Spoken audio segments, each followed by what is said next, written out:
Hello everyone, welcome back to the channel. In this video, we dive into best Venmo remark to include with payment. So here's the breakdown. Adding a clear and fun remark on Venmo makes payment easier to track and more personal.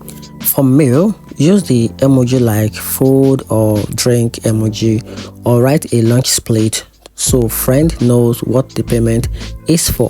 And for rent or bills, simple note like April rent or electric bills. Keep things organized so people can know what you're actually paying for. Then for casual or fun payment, use like short phrase like thanks for the coffee or movie night. So make transaction friendly and light-hearted. Using a clear remark, avoid confusion, keep payment transparent, and add a personal touch.